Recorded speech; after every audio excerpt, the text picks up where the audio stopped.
Hello, everyone. It is Thursday evening, and you know what time that is? It is time for another The Author's Dilemma podcast coming to you live on Facebook and YouTube and wherever you're listening to on, well, it wouldn't be live then, would it? But if you're listening to this on the podcast in the future, we appreciate you spending your time with us. I'm J.E. Jack. I write urban fantasy and paranormal thrillers every time. I'm Hyrum Hawks, and I write hard sci-fi and hard sci fantasy. And I'm Jennifer Carr, and I write Christian fiction and clean contemporary romance. You would think after 9 episodes, I would be able to introduce myself without that pause there, but I think after knowing us as long as she has, Jen would know that she has to include aliens, or we're not happy. That's right. Sorry. And dragons. She writes romance and dragons. One day, and y'all will be like, "What? What the heck?" Mm-hmm. All right. So first order of business is to talk about business. Hiram, how are you doing this week, and what are you doing? What are you learning? What you doing? Well, I am continuing to apply for jobs because I still need a day job, and I actually it took nearly 8 hours to apply to NASA for the astronaut program. Mm-hmm. Now I get to wait a year. He's being serious, by the way, guys. Yeah. So that took a lot of time, though. I know it's an irrational hope. Maybe it's delusional, but I think that would make for the best marketing possible, if I could say, astronaut with my book. Yes. So, sometimes you do a day job just so you can maybe add it to your writing resume. So, that's right. That's where you get your experiences. That's right. Write what you know. But I also am working on a short story. I try to enter Writers of the Future every quarter until I've sold enough books. I don't think that you two qualify anymore. I don't know the number, but after a certain number of books sold, you no longer qualify. But it's a quarterly writing contest. I got an honorable mention last quarter, which, according to people, that means I succeeded at something. But I would recommend anyone who's starting their journey, check out Writers of the Future, because the contest, if you win it, you will be able to land agents and book deals. But yeah, even the honorable mention helps. Awesome. I've never even heard of that, but that's what's so interesting is there's so many, like, with the advent of the online and everything else, and there's so many nuances and so many different platforms. There's so many opportunities out there. I mean, it's really an amazing time we live in. I'm sorry, I'm totally interrupting. Do you have anything else? No. Okay. No, everything else is just chaos. Yeah. Well, life. It's a chaotic world. Jen. Okay, so last week I sent a book to an editor. This week, excuse me, I am about 30,000 words into the next book, which has just been a flood of inspiration. I don't know where it came from. That's been fantastic. I learned that, so when I started my newest series, the Real American Country series, I wrote multiple songs for the characters. It's based on country music, and some of the characters are country music artists. And I had written several songs for those characters, and I submitted 4 of them to the International Songwriting Competition, and 2 of mine were picked as semifinalists, which was overwhelming. And I'm going to try not to get emotional about it, but that was so amazing to just be like, wow, like I didn't know I could do that. So that was pretty exciting. That's awesome. Thanks. So when will you know more? Like, when's the so the finals they should have the finals judged in the next 2 weeks, and then from the finalists they will choose the winners. Oh, well, I look forward to hearing good news. Yes. All right. So for me, I can't even talk. Good Lord. So all the books that I've written up to this point have been, paranormal thrillers, and even though, this past weekend, I finished the first draft of my urban fantasy. So I'm excited about that. Now it goes into the second draft. So now I got to focus on that. As far as everything else, I still got to work on my newsletter. That's been a bit, thorn in my side. I have got to get that done, that task done. And then what else am I working on? I am learning some really cool things as far as creating content with AI, with images, as far as to do, because Amazon has like an A+ content section where you can kind of upload different graphics or different things, and and there's a there's a course out there called I'm just totally drawing a blank. Hyrum, do you remember? Hey, Facebook or Ads for Authors, excuse me. Yes. Yeah. And anyway, so I'm learning a lot from that, and highly recommend it. All right. Nice.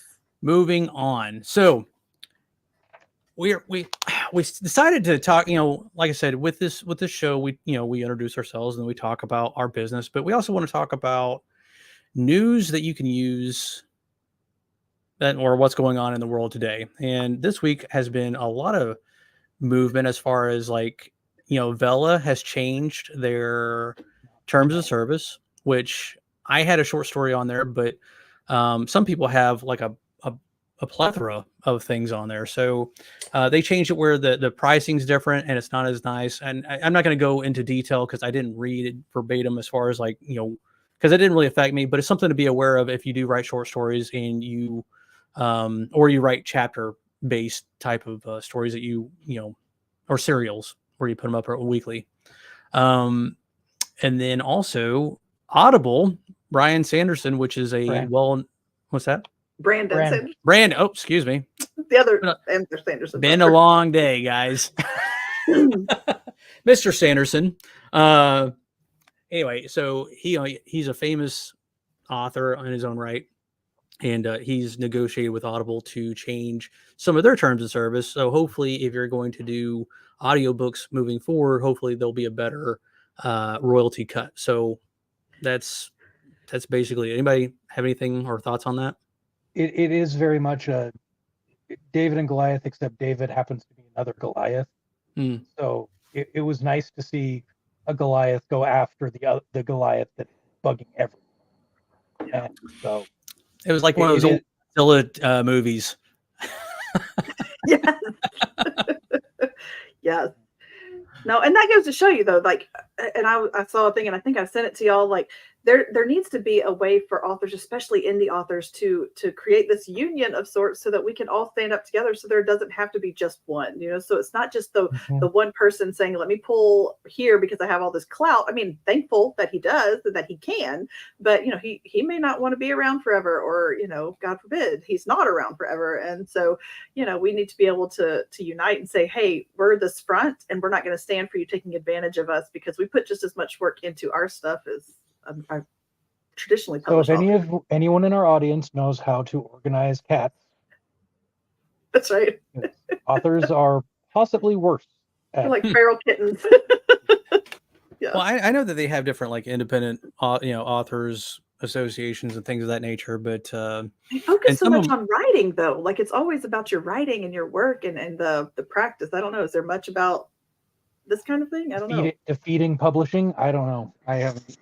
Yeah, as far as that's concerned, focused on writing. I don't know, but that's Yeah. I thought that's another podcast thought. Yeah. All right.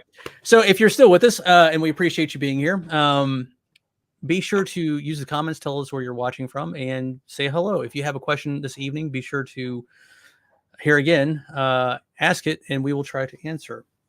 So tonight we are going to talk about genre. It's true. When I first started, I was under the impression there was only 5 major ones. You had your mystery, you had your romance, you had your horror, and literature. Was that 4 or 5? It doesn't matter. I'm an author. It was very basic. It was like your crayons, right? You had your 5 basic crayons.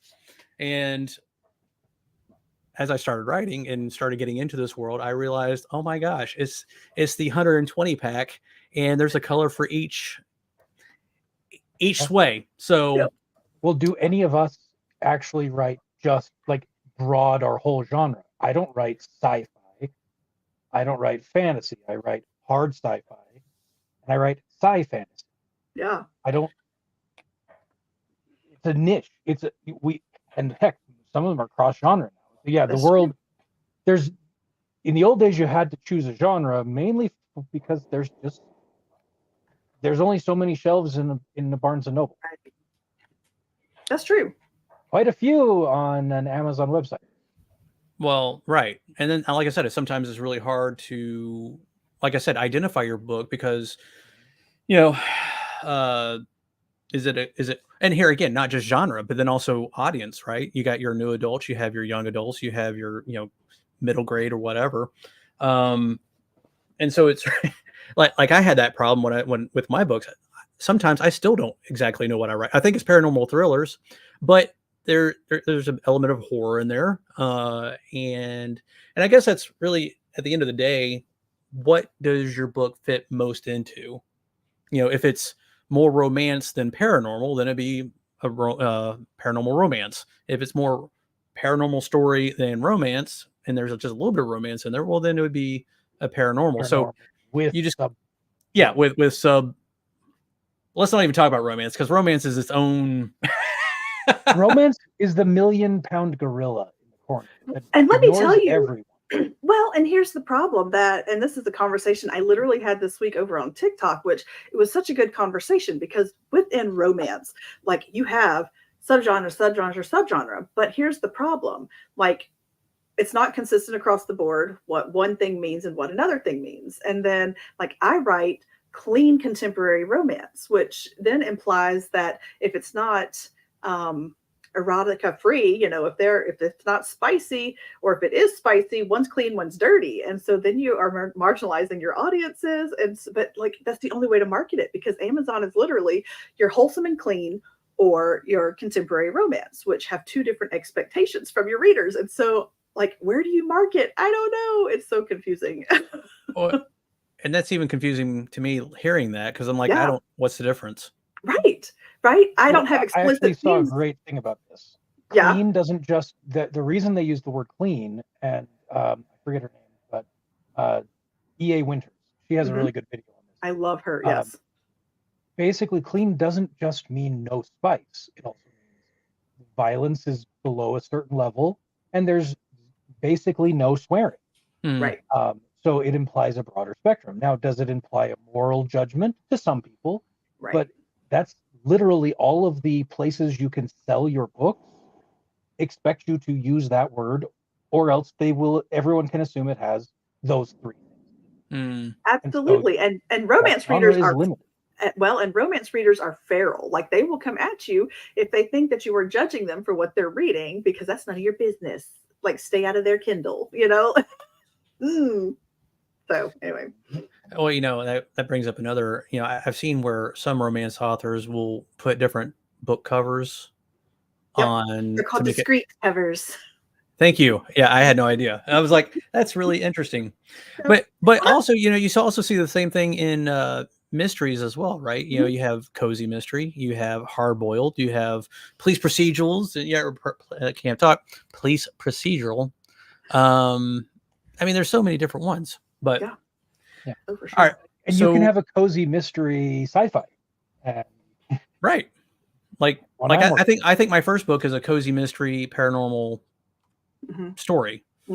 All right. So Jen, and you should all thank her, she made this beautiful guide to book genres, which you can get at her website. It's true. At www.jcarwrites.com/free-resources. And you're going to have to rewind 30 seconds if you're in the car to listen to that again. But anyway, just go to her website, and she made this beautiful guide to book genre, and she has, she kind of very well on our screen. Yeah, kind of small. Sorry. Yeah. If you're here live with us, it's kind of small, so we're not going to try to go into it. And then also, like, if we went through it line by line, we'd be here for another hour, which I'm okay with, but you may not be. Well, in this little booklet, it's going to tell you what a genre is, and it's going to give you this really basic rundown of what the genres, like the main genres, are. It tells you why it matters, because you have to be able to market your book and target your audience. Because if you get too targeted, you lower your number of audience members that you can reach. If you go too broad, you're going to just overwhelm people, and they're going to write you off as, well, they don't really know what they're writing. And then it goes into the 20 most common genres with details and examples. So I think that's where we were headed. Yeah, let's go ahead and go to that. Scroll. Well, let's talk about it. What do we think literary fiction is? Without looking at the guide, what do you think literary fiction is? I know it's really bigoted of me, but every time I hear the word literary fiction, I assume it's boring. But I know that's not true because there are some good ones. I just haven't met one. Mm-hmm. Right. And then some of them that are considered literary could, I mean, most of the time they can fall under another, genre that's more mainstream or more slush pile kind of stuff. Well, like what you say here, Jen, and it is what the definition is. Literary fiction explores complex ideas, societal issues, etc., considered serious. I'd say that means there's a lot of sci-fi and fantasy, which is my primary genre, that is literary fiction. Yeah. It's just there. One of the reasons that this is such a controversial topic in the literary field is that there's a lot of gatekeeping. There, a lot of people, they want their books to be taken seriously. So, and there's a reason that sci-fi and fantasy didn't start getting major recognition until the last decade or so. Like Brigham Young University here in Utah is one of the first universities to offer an actual class in your MFA program to do science fiction and fantasy. But even though, I mean, like I remember, A Wrinkle in Time, and then you also had plenty of like Philip K. Dick, the Do Androids Dream? Wait, do she? Oh shoot, Blade Runner. I can't think of the name, but even Isaac Asimov and Robert Heinlein, whatever. They were all. At what point does it become literary versus science fiction? I guess that is where it becomes a question. Oh, go ahead. Basically, if it has any kind of sci-fi elements, it used to be that you could not classify it as literary. It was very much an elitist thing. Literary fiction has to be hard. That was the sentiment back in the day. That literary fiction challenges you, and which is why most of us who read literary fiction in high school were bored, because it tends to be over the top boring because it's so challenging. And I know it's changing, and I'm grateful for it because there's a lot more overlap between literary fiction and the genres. And that doesn't just mean sci-fi fantasy. That means the other stuff too. Yeah. And then, I mean, heck, I remember reading like Alas Babylon, which is about, a nuclear explosion. I mean, it's almost dystopian, Yeah. Yeah. I don't know. To me, like one of the examples here is To Kill a Mockingbird by Harper Lee. That's one of the examples that I put in there. And I think with literary fiction, a lot of it, you don't have to use your imagination too hard because it's literally, I think, life put into art, right? Like it's not one of those things. Sci-fi, you have to use your imagination a lot. Or not a lot. It just depends. But there are certain things I think with literary fiction that it's a little less imagination involved and a lot more reflection on life is kind of how I always see it. But a caveat, again, these are arbitrary distinctions. Notice we can't even all agree on where the line is. Yeah, right. That's a really good point. Yes. All right. So, yeah. It's a mystery, which leads us into the next bullet point. Mystery. Amazing. Amazing that worked out. Mystery is one that is so broad, and there are specific mystery books like that is the genre. But if you don't have some mystery in most books, probably it is I'd say the most widely used of the genres as a subgenre. Well, I would venture to say that every book is a mystery. I mean, because you're wanting to find out what happened. And sometimes, it's even straightforward, but it's still a mystery to you as you read it. So, I mean, it's how it happened. Even if you know the ending, how it happened. That's true. Technically, though, when in the industry, mystery is going to involve a crime of some sort. And while you're reading a story and you don't know what's coming, that's maybe suspense is in there, and like, because I write a romantic suspense, will they, won't they, whatever. But there's usually with mystery a crime that has to be solved, a puzzle, secrets to uncover, that kind of thing. So if you're going with like the industry definition, mystery there is a specific thing that has to be in the book. Again, overlap always. Right. And then, like I said, there's the subgenres of mystery, like cozy romances are no murder, no sex, no. Oh, cozy can still have murder. No, but no graphic. Not No, graphic murder. It's like Midsummer Murder. If you watch Murder, that She show, Wrote. Yeah. Murder, She Wrote. That's It's like it happens off screen. You don't see it. Yes. But, there's death and all like that. But it's a Sunday read. But then again, you have your Hard Boiled, which it shows it's very graphic, very upfront. Right. But all right, the next one is thriller. What do you think thrillers are? They don't let go. You can't put the book down. You move. Okay. Yeah, it moves constantly. Yeah. It's action. And thrillers are the one genre, and everyone I've taken a class from about this, thrillers are necessarily shorter. They cannot be as long as your typical other genres. Like you can't have a epic fantasy thriller because you can't have a 250,000 word thriller because you have to put that book down. I don't know how many words are in The Girl with the Dragon Tattoo, but that is not a short book, and that is definitely a thriller. That'd be pacing though. A pure thriller, like if it's truly a thriller, like with no other mix and match, it's going to be short enough that you could theoretically do it in a day. See, I disagree. That is the definition from the MFA people that got degrees.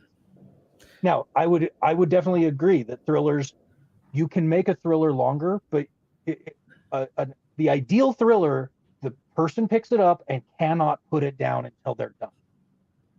I mean, I've knocked out 130,000 word book in a day. That's just me.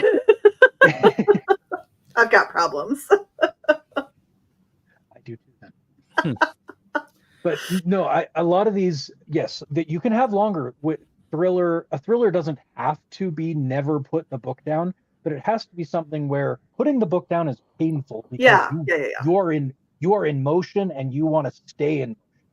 Right. Yeah, but again, I think a lot of that deals with the kind of writer you are. Like, are you the kind that leaves cliffhangers at the end of your chapters? Are you the type that has the pacing where, like I think with thrillers, like we've all seen those movies where it's just like explosion after explosion after explosion, and it's like, okay, I'm bored. I'm tired of this. Those aren't always. Sometimes they try to make a thriller and they end up just making.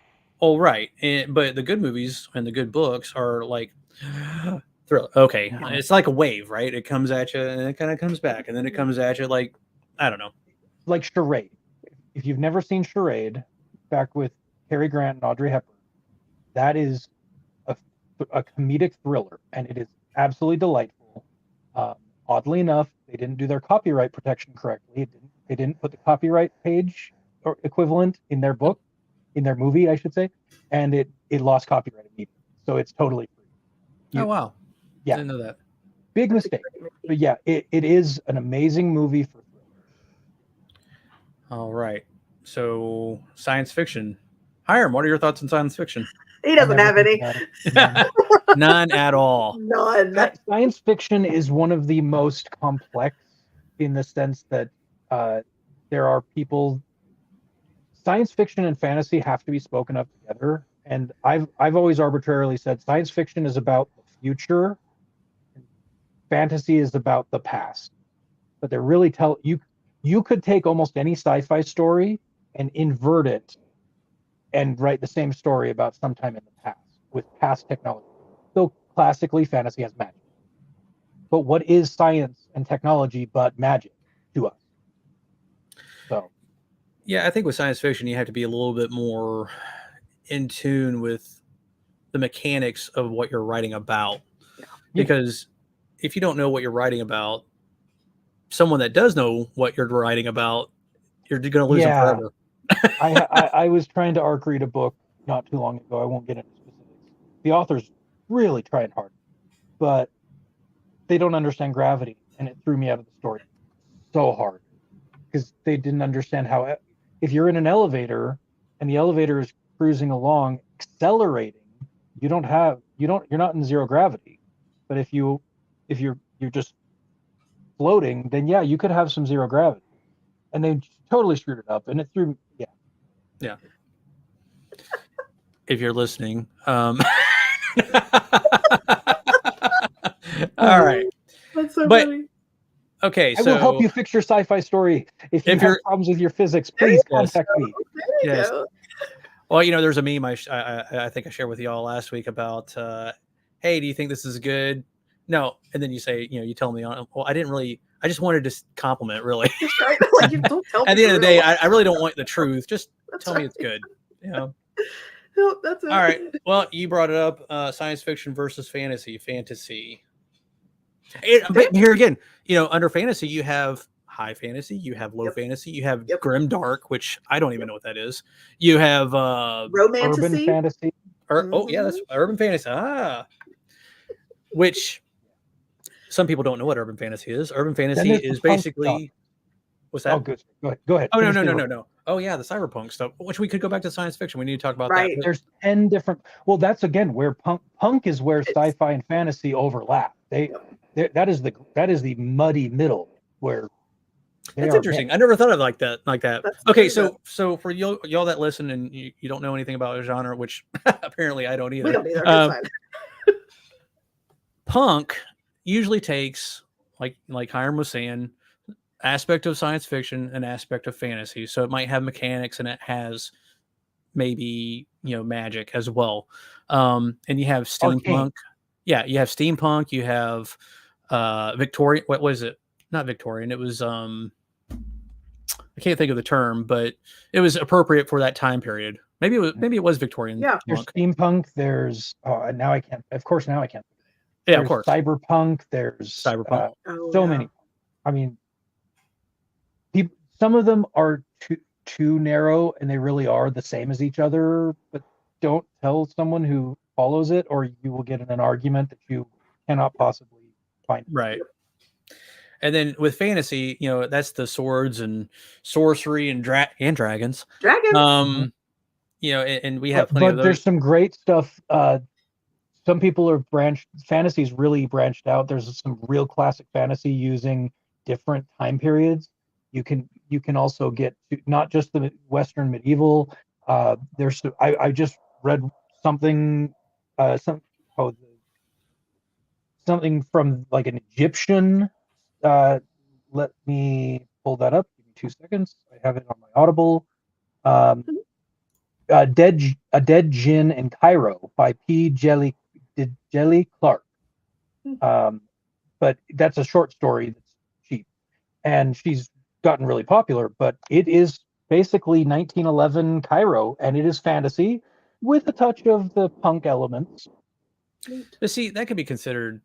Well, I mean, urban fantasy is obviously today, but that could be like a historical urban fantasy. Right. Yeah, and that's where the gray area comes in. What Yeah. is what does all this mean? what is fantasy if not just historical fiction from the medieval era with dragons? I don't know. That's interesting. I could talk about sci-fi and fantasy for 16 years. What? All right. Well, we got 30 minutes and we're almost done. All right. So, Sure. like I said, there's a ton of like subgenres, and if you have any questions about those, or if you want us to cover that, we will love to accommodate. All right. So horror. Well, and it's funny because Stephen King was the master of horror, but I don't think he writes horror anymore. Horror is just inverse comedy. Yes. Explain that to us. In horror and comedy, you are taking the ridiculous and invoking an emotion. Mm. And in comedy, you're invoking mirth and pleasure. In horror, you're invoking fear, terror, or confusion, the uncanny valley. Mhm. In reality, the uncanny valley is present in comedy too. It's just it's the funny part of the uncanny valley. There's different parts of the uncanny valley produce mirth, Because it is funny when you see a weird looking puppet doing some dance. That can be funny. But make it a little weirder, now it's horrifying. That's I've never thought of it that way. a book idea. Comedy of A horror horrors. book idea. Well, a comedy, yeah. A horror comedy, yeah. Mm. Mhm. Huh. Yeah, So- no, and that's true. Like, but I'm Yeah. speechless. It's all for about that. invoking emotion. Those are the two most extreme emotion-inducing elements are horror and comedy. Well, some people under might that say under romance. that lens, then yeah, Stephen King still does write horror, but it's just different how it used to be more slasher, like with Cujo and all like that. I mean, it was like, this thing's a Christine, things are gonna kill me. Now it's like more of a feeling instead of Psychological right. horror. Yeah. It's kind of like same thing when it comes to movies too, right? Like for movies, and here again, I know we're mainly authors and we talk about books, but sometimes it's just easier to explain things with movies because more people have seen the movies and it's easier to find that common ground. But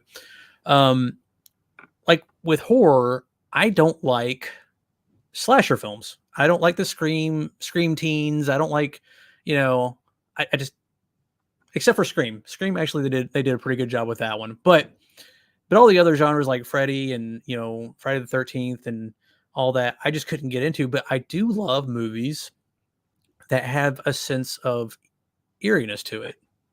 That like, the what if, kind of, instead of it being so blatant and gratuitous in front of my face, like, okay, this guy's obviously a monster. But like that was a horror movie, but I love that movie because it wasn't, yes, there was a monster, but just the way it was done, it was like just creepy, if that makes sense. The best horror movies are more subtle. Right. Some people love the in-your-face slasher, and I don't because there's zero subtlety. Coraline, take away some of the really, really kind of gross elements, and it is a funny thing. Horror is one of the most popular children's genres. They have to be more subtle, though. They can't be overtly horror because then parents would get offended. But R.L. Stine is one of the biggest names in children in middle grade. That is horror. It is a comedic horror, but it's still horror, and kids love it. All right, so we are at 32 minutes, and we are not even halfway through this. Should we? I think we could continue. Some of these will go quick. Yeah. Romance is a story in and of itself. Well, Jen could talk about romance. I kind of already have, honestly. But yeah, what do you want to know? I can talk about romance all day long. Why are you guys so good at terrorizing your people? See, I'm we trying use to a write. different. Good. Well, You like I torture said, those poor people. when I first started, I thought romance was just romance. Like, okay, it's just, but no, there are so many subgenres, and some of them are quite, like, oh my goodness.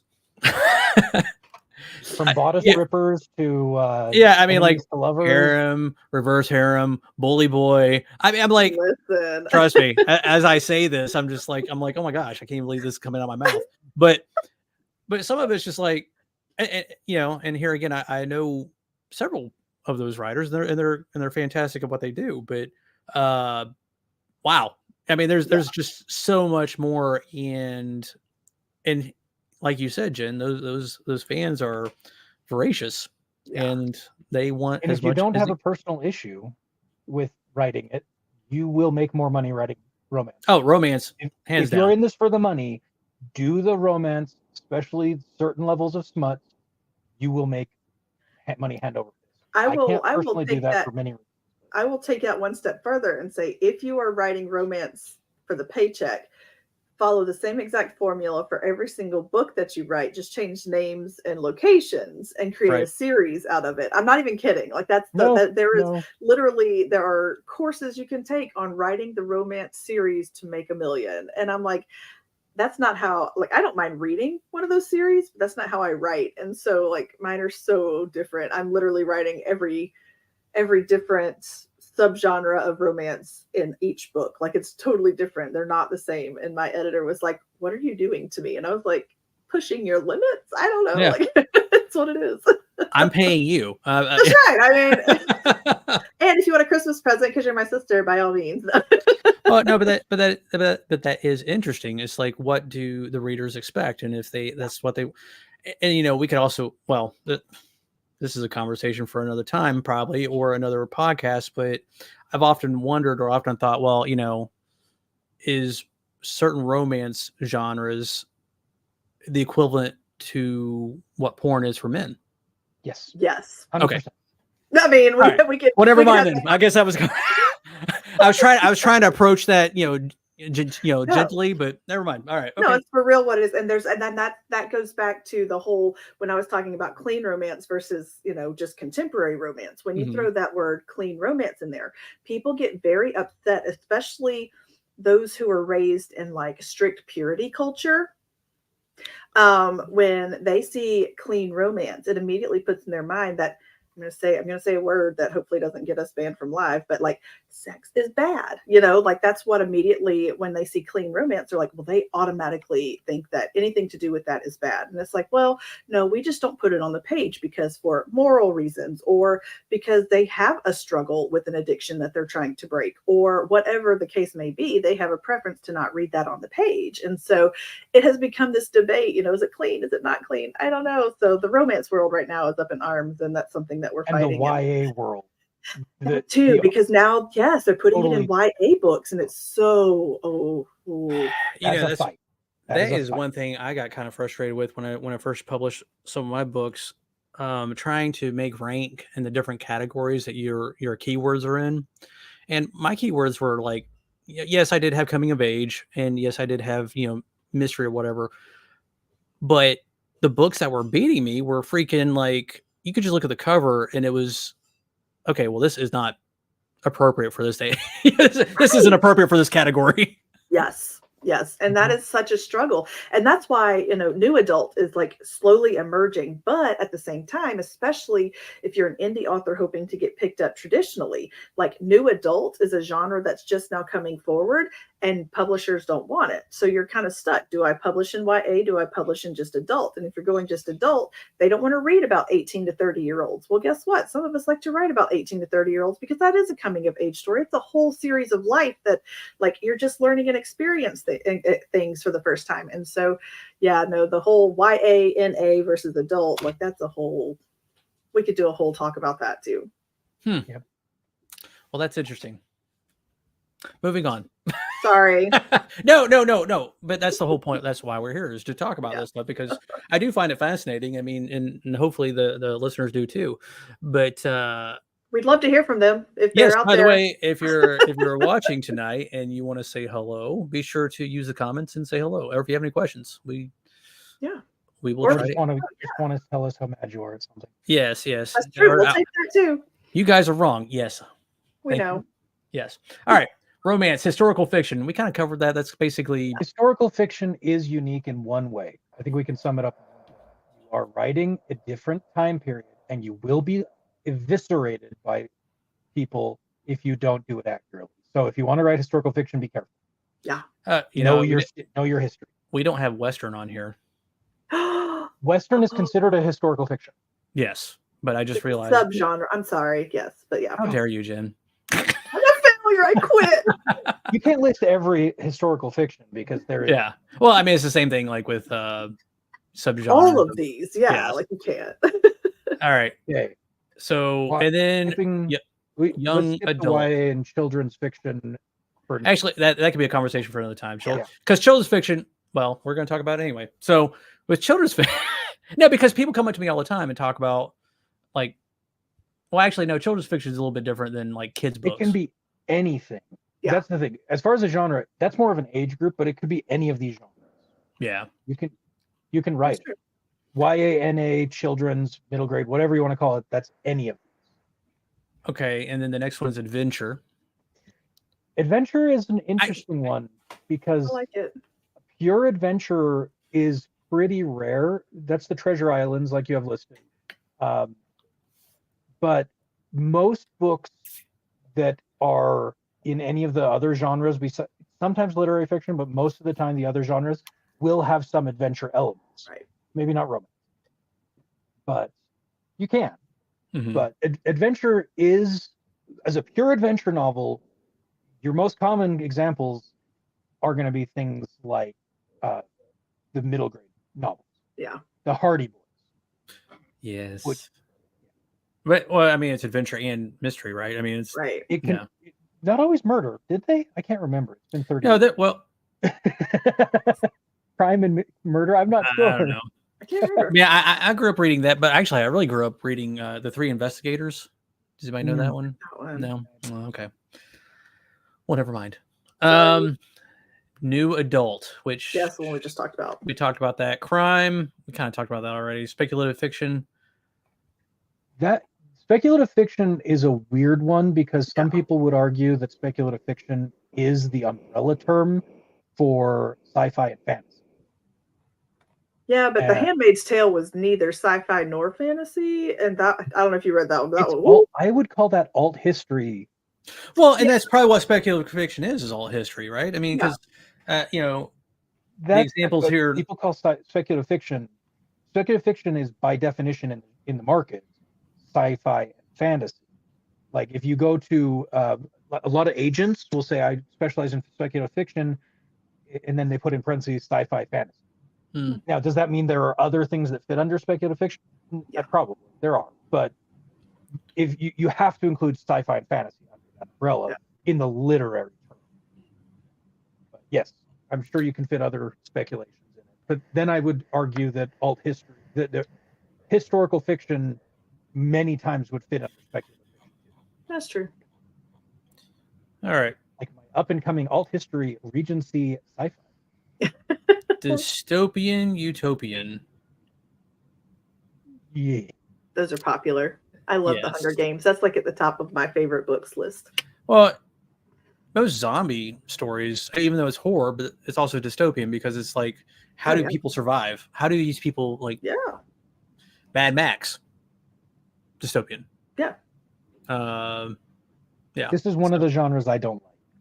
You don't Oh, like it? I love it. Oh, I love it. Maybe it's because there's been too much of it. I feel Well, oversaturated. if it's done right, Yeah. like and here again, there's another book called World War Z, and it's about this zombie, Movies. But it's actually written in the way of NPR interviews. Okay, that's beautiful. Right up your alley. No, it's a very well done, and it's very well done, and that's why it's done so well. Okay, but I've seen people analyze Hunger Games, Maze Runner, Divergent. They're the same exact story. They And just they're have all different- fantastic. Don't you dare say a word. I'm not going to judge them. Some people will also This is argue the same as romance. Just change the names. Change the names. So that's probably part of why I'm a little bit like standoffish with dystopian and utopian is I haven't seen much utopian, but the dystopian tends to be. Well, did you the see? same Well, like and here again, going back to movies, Book of Eli would be considered a dystopian, and I thought that was very well done I never saw with it. Denzel Washington. It's Oh, pretty yeah. good. Okay, let's see. Oh, your favorite. Paranormal, which is kind of like horror. I mean, it's It is. kind of normal, but not. Is it a horror fantasy blend? According see, to the industry. But then again, you take so this has a blend of ghosts, vampires, werewolves, witches. But that can well, I guess the only difference between paranormal and urban fantasy is today, versus whenever, I guess. Yeah. No, I think it really depends on how, like, urban fantasy would be two worlds living together, Right. and one is one doesn't know about the other. That would be, to me, urban fantasy. Whereas paranormal, that's the other side that has no idea about the other world. And I guess it's really about perspective because my first 4 books are paranormal, and so they're not dealing with the normal at that point, and it's just so weird. Where does the Dresden Files fit? It's one of the more popular. They're urban fantasy. That's an urban fantasy, which is they're great books too. Which kind of got me the idea to start writing urban fantasy. Though he went a little into the smut. No, book no. 8 or 9 or something. Well, I don't He's remember like, it I gotta being. reread it. No, I don't remember it getting smutty. There was at least a little bit. Okay. I'll have to highlight That's that what later. stopped me reading it. Yeah. All right, magical realism. Okay, this one I am confused by, because is not magical realism just Fantasy? fantasy?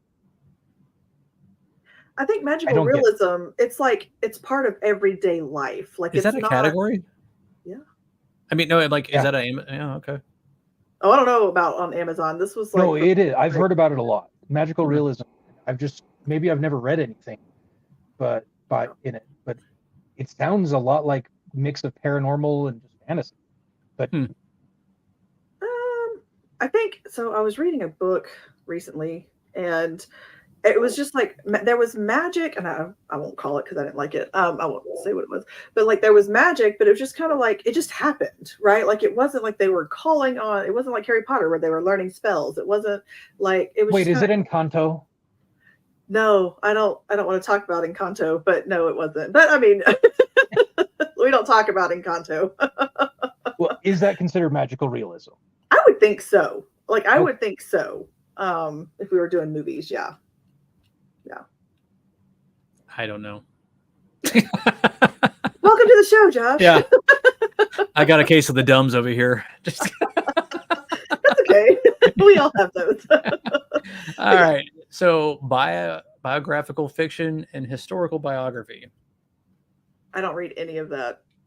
I've read It depends. biographies. I've never read the mix. Well, I mean, it's kind of like the same as, well, I don't know. I read history. Yes, like, I have. Isn't Killing Lincoln considered biographical fiction? I think that one was. Is that the one where Lincoln has an axe hunting?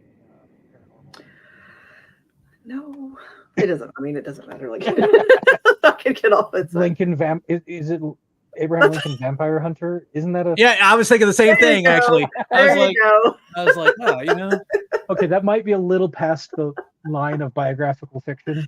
yeah. But that's the basic idea: is you add stories. Well, with biographical fiction, you're telling the story, but you're filling in gaps with like what I think might have happened. Kind of like The Chosen, if I'm being honest. Like, you know, we have but it's like The Chosen, and yeah, Mhm. It's biographical fiction.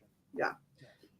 Yes. So basically, you're taking someone from the history and you're fictionalizing part of their life. The stories you don't know, you make Yeah, them up. Yeah. Right. And our last satire And- and parody. Your My favorite. You missed Catch 22, which is considered one of the. That is the good one. Yes. Well, I didn't Most- put 3 for everybody, so yeah. I've only read part of Catch 22 because my first book was compared to it by a potential agent, and so I'm like, well, I guess I better read it. And it's good, but it was too dark. Yeah. And that's what satire and parody has a huge spectrum, from the light comedy all the way to the dark humor that makes you wonder why that person hasn't already committed suicide. Yeah. That's true. Well, If I say that word, does that get us? I don't know. We have to be careful, but maybe not. I don't know. I have a pretty wicked sense of humor, so let's not talk about all this stuff. Don't get them started, in other words. All right. So we covered a lot of it. There's still, I mean, here again, we could probably talk 3 or 4 hours on just one on romance alone. Yes. But we're not going to. But I think we pretty much covered everything that we needed to cover tonight. What do you guys? Do you have anything else that you want to? We can definitely cover more. The last thing I would want to say is you are not limited by Right. this is limiting is only this is so that you can identify yourself to the market, Yes. and they let you have more than one category. I forget how many Amazon, 2 or 3. 3, I think.